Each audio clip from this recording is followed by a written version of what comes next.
just putting it out there. Perhaps you're being just a little bit too available for people, and that is what's causing you stress and making it difficult for you to manage your time. I know a lot of us who are consider ourselves to be professional, to be proficient, efficient, good at what we do.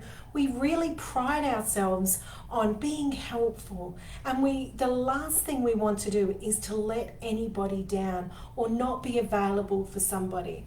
A lot of us, particularly those that have worked in those roles where they are serving others, executive assistants, PAs, virtual assistants, anyone that is serving somebody else to assist them to be more productive and more efficient, we feel an overwhelming responsibility to be helpful and to be available.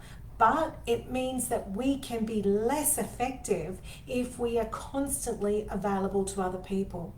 So here's some tips on some things that you can do to be more productive by not being so available to others.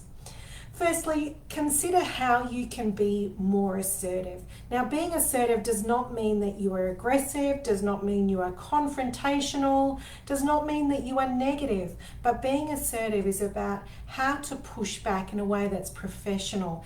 It's how you can say no to things without actually saying no. How can you set boundaries in terms of what your capabilities and limitations are without constantly saying yes and then coming unstuck. It's about having the language to assert your wants and needs in order for you to do the best that you can and to do your work effectively. If you are constantly available, then you are enabling that culture that's disruptive. Research has shown that we become 3 times less effective by multitasking. This is why texting while driving is worse than drink driving. The more we have to switch our brain on and off, we take 3 times as long to complete a task. So don't create a culture of being constantly available. When I'm working with people to be more time efficient, I teach them a strategy on how to save time within their emails. Now, constantly checking your emails, revisiting, going through them can eat away up to 2 hours a day of valuable time just by constantly going back and forth in your emails or being available in your emails. Now, 2 hours a day might not sound like much, but that equates to 12 weeks a year. So turn off those little alerts that tell you when an email comes in. Now, I've had executive assistants say to me, oh no, if my boss sends me an email, I have to see it straight away.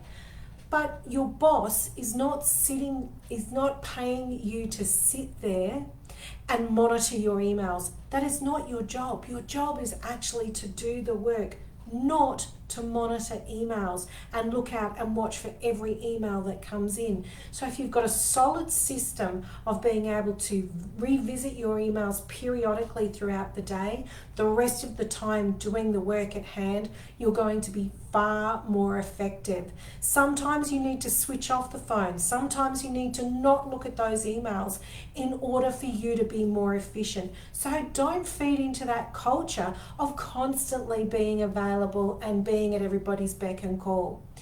Give people time frames for when they will hear back from you. So let people know that you'll come back to them by the end of the day, by the end of the week, within 2 weeks, whatever it is that's realistic for you.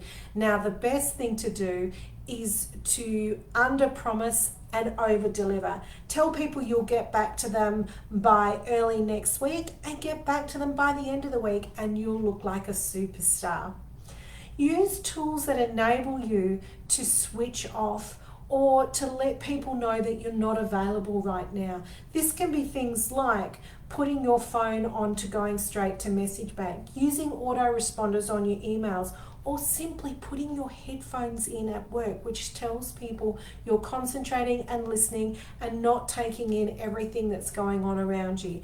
Use simple tools to let people know you're not available just at the moment.